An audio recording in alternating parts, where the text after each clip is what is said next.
What going on with y'all niggas, man? It's your boy Stunna.kam. Today we got this fantastic hip hop video, the best and the worst rap labels to sign to. Hey, we finna get right into it, my nigga. Let's go. Are you ready to see the organizations that can make or break artists' careers? Because today, we are going to be looking at the best and worst rap labels that you can sign to. Now, in an industry as competitive as hip-hop, the record labels artists sign to end up being one of the most important decisions that they will ever make. From rapper-led creative entities to corporate music factories, the record labels artists join have the power to cement their legacy as all-time greats or destroy their reputation and make them the laughingstock of the rap world. So if you're ready to see the labels that are currently finding the best talent and dropping the most cutting-edge music, and also the ones that are a sheer and utter disgrace to hip-hop as a whole, let's waste no time and let's get right into it. Now, when it comes to the very best labels in hip-hop right now, there's no better place to start than looking at what has become the model modern-day record label with J. Cole's Dreamville. Now, when we look at the label that has been founded and led by the one and only Jermaine Cole, he has done everything that a great label needs since he founded it all the way back in 2007. Now, in today's rap world, the best labels are really defined by three things: the talent they discover and develop, the quality.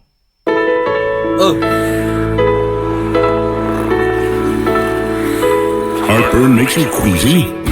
Get fast relief with new Tums Plus, upset stomach and nausea support, and love food bad. Hi, we're Visible. We're the wireless company with nothing to hide. Seriously.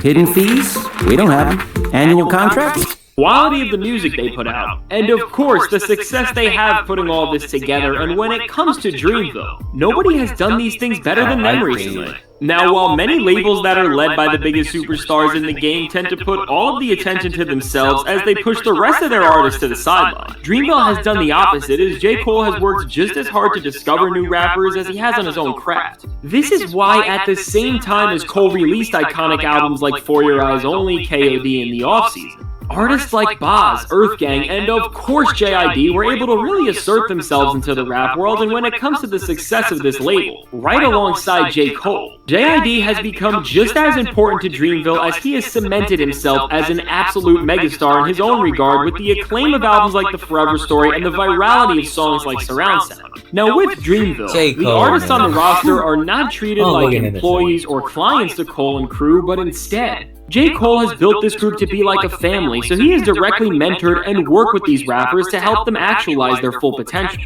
This is why you see a handful of features from Cole on nearly every Dreamville release, or you see executive producer credits from him, because he's not just funding these albums or adding them to his business portfolio, but everything Dreamville does is a creative endeavor with a story and idea that he is truly invested in helping getting out to the world. The support Cole shows for his artists is also one of the main reasons why Dreamville has also released so many compilation projects, as these mega collaborative efforts only help amplify the voices and talent that he has worked so hard to build up. Now, as rappers like JID prepare to release an entire collab album with Metro Boomin, and Cole teases his upcoming album The Fall, it's clear that Dreamville is only going to continue to flourish, and for this reason, they will further establish themselves as a premier powerhouse in hip-hop. And while once Dreamville was often compared to Top Dog Entertainment, as Kendrick Lamar left the label in 2022 and many of its biggest artists went into hiding, many people began to say that TDE fell off, but even without Kendrick, they have still done a ton of good things for the music world as a whole. Now, as Top Dog Entertainment has moved into this current era of hip-hop, while they have not been as dominant as they once were with Kendrick, and with SZA being their biggest artist now, their dominance is really in an entire new lane.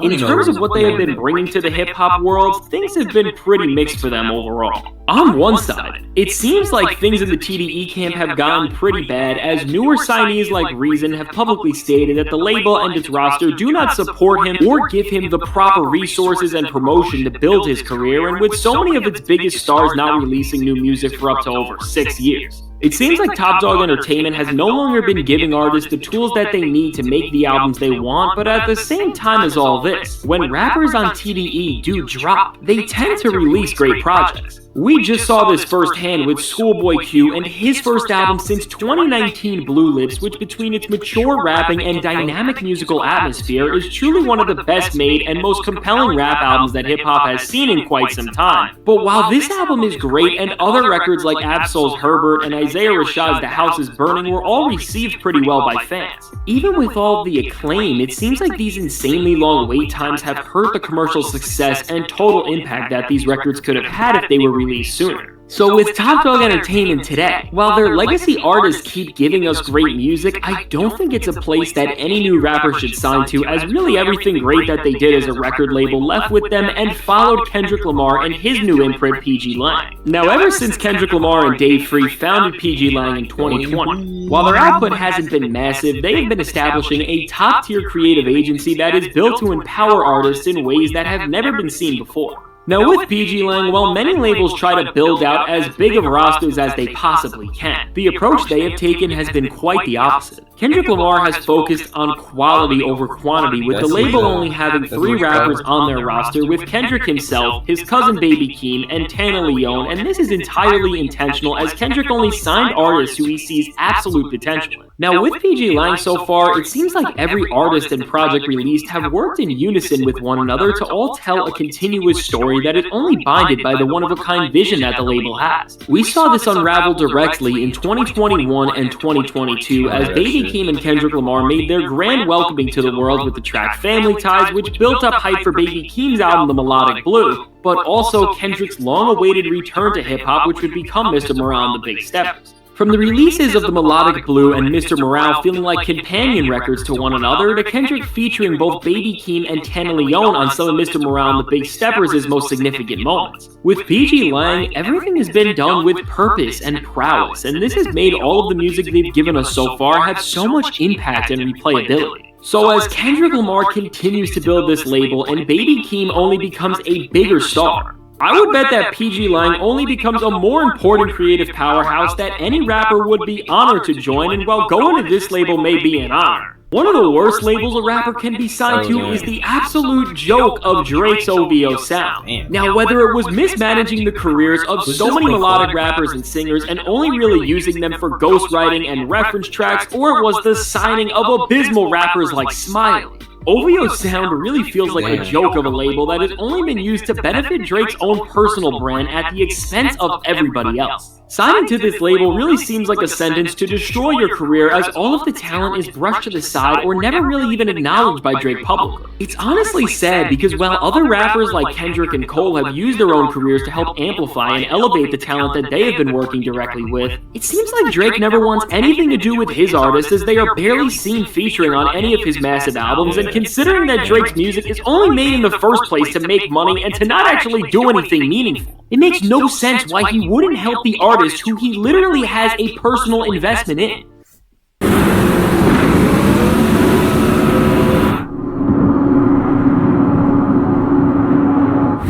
Shit was a bunch of I just want to see what the fuck this shit was.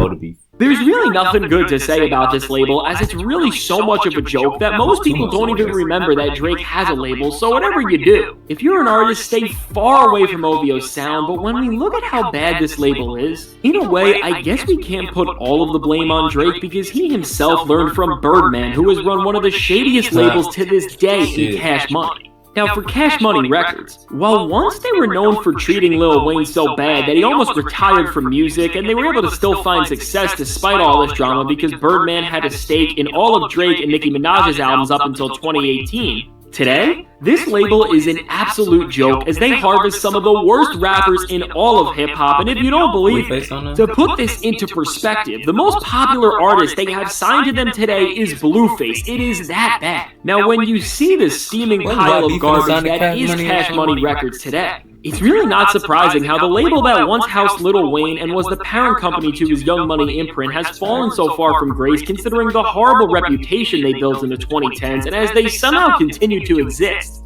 With Blueface leading their roster of artists, this ship will only continue to sink with time. Now, when we look at other labels that's reputations have been on the downturn for quite some time, one of the saddest fall-offs can be seen with Quality Control, as after becoming the label that was...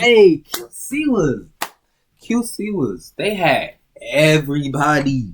They had Migos, Lil Baby, City Girls, Lil Yachty. They had so many niggas, bro. They was on top, bro. Them niggas just, oh, god damn. Damn.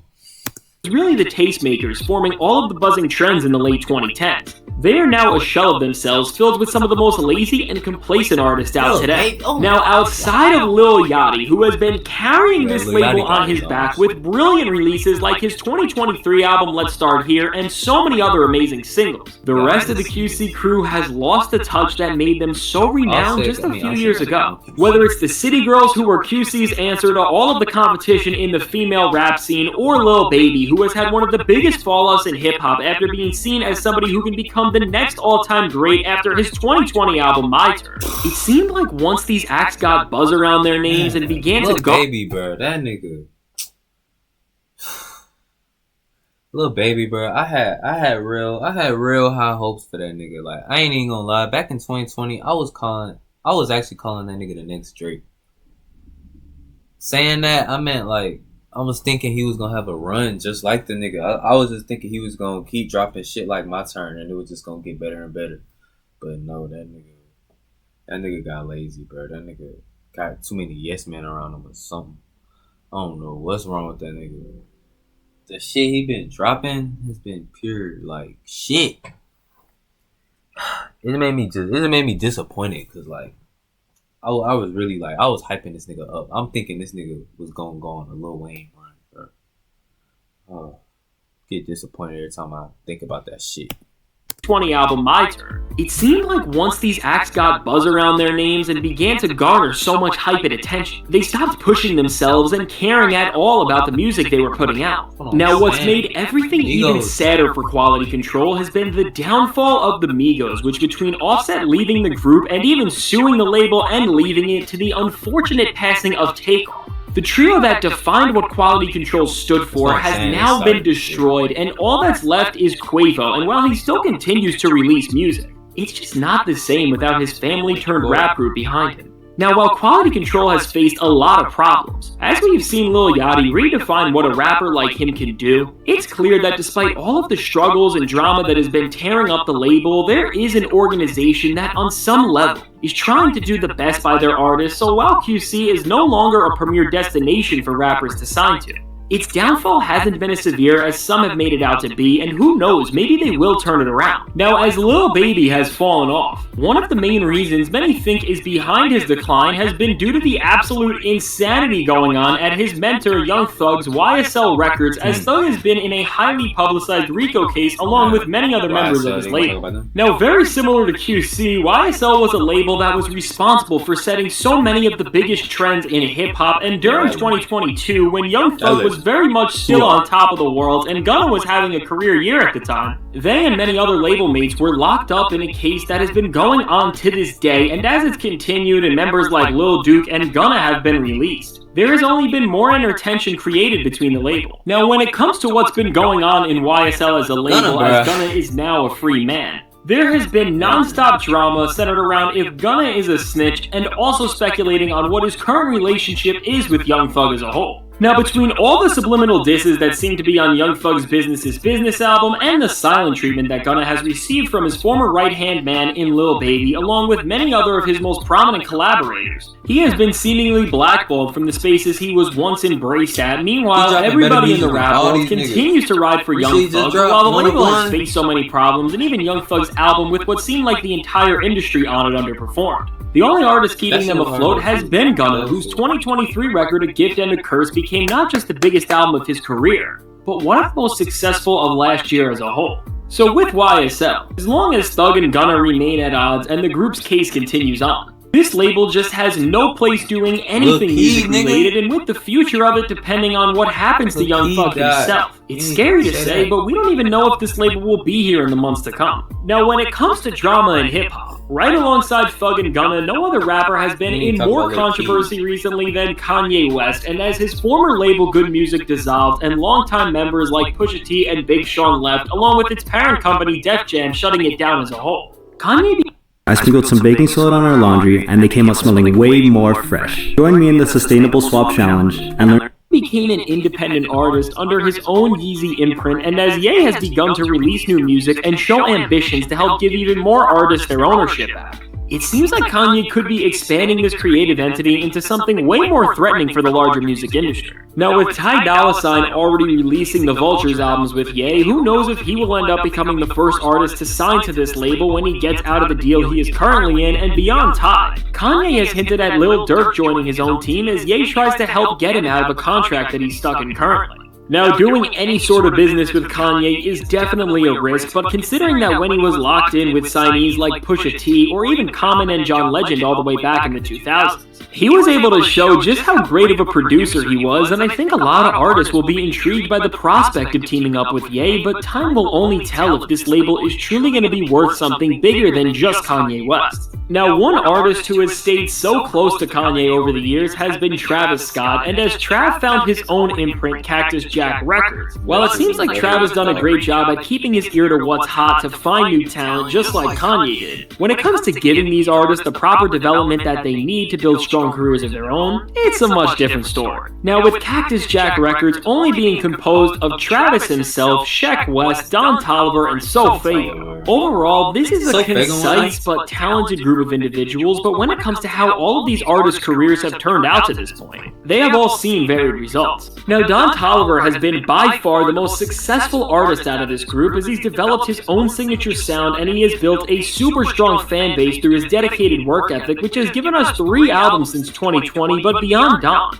Whether it's Sheck West, who has not released new music since his 2018 debut album Mudboy, or SoFago, whose career seems to be really over before it's even started. Overall, it seems like Cactus Jack could be so much more than it currently is. Now, with this said, part of the mixed results between the label members could be because of all of the controversy that Travis himself has been in over the past few years, and also the pressure of releasing his long-anticipated album Utopia. But now that all of Travis's problems are behind him, time will only tell how this entire roster of artists will turn out, and with him teasing a second compilation record for the label in Jack Boys 2, it seems like we will see how Trav and his crew can work in full force sooner than ever. So while Travis's label is nowhere near a failure, signing to it does not seem like it will be a guaranteed success, but when it comes to the best places for cutting-edge young talent to go, there is perhaps no better destination right now than Playboi Carti's label, which has had an insane rise in just a few years. Now, when it comes to the creative entity founded by the one and only Playboi Carti, from the way members dress to the music itself, he has created a one-of-a-kind culture that is unlike anything that hip-hop has ever seen before. Led by the trio of Carti himself, Ken Carson, and Destroy Lonely, this small but rising label has been in instant action ever since the release of Carti's 2020 album Whole Lotta Red, as all members have consistently dropped music that expands on the sound and ethos and aura of the group as a whole. The biggest thing this label really has going for it is the overall cohesion and synergy throughout the entire group's style and sound, and this has allowed for them to grow such a dedicated following in such a quick time. Now, very similar to Kendrick Lamar with PG Lang, while Carti will only sign you if you can fit into this dedicated musical world that he's building, if any rapper has the chance to join this team, this is one of the best places that you can go. Now, while the one artist that everybody wants to see join Carti's label is Lil Uzi Vert, Uzi has been signed to DJ Drama's Generation Now imprint, and while this label is not as elusive as some of the other organizations we have looked at, it's done a pretty solid job of allowing its artists to do just about anything that they want. Now, with Generation Now, this label is led by Lil Uzi, Jack Harlow, and Love Tyler, and with all of these artists being very different, you can see that DJ Drama's philosophy when it comes to building this label is simply about letting these young talents shine in the way that best benefits them. Now, while this process has allowed for somebody like Jack Harlow to spiral out of control and turn into a rapper who does almost everything for the mainstream success, it's also allowed somebody like Lil Uzi to release a record as experimental as the Pink Tape. So while Generation Now doesn't have the footprint that some of these other labels do, and without a consistent direction and ecosystem of artists, it hasn't built the type of culture and ethos that many of the other premier labels have. In an industry where so many organizations try to force artists into being what they want them to be, it's great to have somebody like DJ Drama who just champions artistic freedom. Now, with major labels today, one of the biggest problems we have seen are the company's exploitative nature, but oftentimes even worse than this. Some labels sign artists and then simply let their careers dry out, and when it comes to this, Unfortunately, Eminem's Shady Records imprint has become an absolute disgrace to everything that it once was decades ago. Now with Shady Records, despite signing some of the most talented spitters time and time again, every artist they sign seems to leave the label after a lukewarm tenure, or they just get trapped into their contracts entirely as they fall away into obscurity. Whether it was Yellow Wolf, whose career really burned out partially because of Shady, or even new rappers like Grip or Westside Boogie, whose careers have stagnated despite them getting better and releasing more compelling albums as time has went on. The managing and marketing of Shady into obscurity. Whether it was Yellow Wolf, whose career has went on. The managing and marketing at Shady Records has made it more of a graveyard for artists rather than a place where they can actually develop and grow. We often forget this now, but Shady signed Griselda's Westside Gun and Conway the Machine all the way back in 2017, and with the members only releasing one album each in these times, which didn't come out until 2020 and 2022 respectively. It's safe to assume that their careers would have died if it wasn't for the work of their own label, Griselda Records. Now, when it comes to the best labels in hip-hop right now, there is fewer ever that have been better than Griselda. At the same time as West and Conway were in an unflattering Shady deal, they consistently released quality album after quality album on their own independent label, and this allowed for their boom-bap lyrical heavy style to take over hip-hop in a way that nobody expected. In an industry where big companies are trying to control everything, Griselda proved that a label can be independent and paved their own way by merely betting on themselves and the unprecedented vision that they brought to the table in today's musical landscape. The dream team of Westside Gun, Conway the Machine, and Benny the Butcher all became stars in the rap world through the releases of so many acclaimed albums, which would get them noticed by so many superstars in the rap world who the trio would go on to work with. Now, while Conway and Benny have went on to form their own musical imprints, and Benny also signed a deal with Def Jam, which actually resulted in him releasing his worst performing album in years, as Def Jam constantly misunderstands their artists' needs and how to market them despite being such a massive company. Despite all the odds, Griselda has continued to grow and flourish under the direction of Westside Gun, as they have brought in new rappers like Rome Street, Stove God Cooks, and Boldy James as they continue to expand upon the musical ecosystem that has garnered them such a dedicated following. Westside Gun is really a one-of-a-kind creative in the rap world who makes everything that he does with the intention to uplift all of the artists around him, and with him only continuing to work with and discover more cutting-edge lyrical talent to this very day. As time goes on, it seems like Griselda's only going to stay as an absolute powerhouse in the rap world who will only continue to do great things. So all in all, with all of these labels that stand as the parties that define hip-hop today, you can see just how vital it is to find the right creative environment as an artist, as these choices can truly make or break your career. Now, looking at all these labels and seeing how they are either dominating or dying out in the rap world, let me know, what do you think is the best rap label right now, and what is the worst? Go ahead and tell me in the comments below, and if you want to see the most controversial rap... It probably just depends on your style, for real. But yeah, QC was on top, bro. Them niggas had everybody. Oh, niggas had everybody, my nigga. I remember them days. Yeah, high school days, middle school days. But hey, I'm gonna catch y'all niggas later.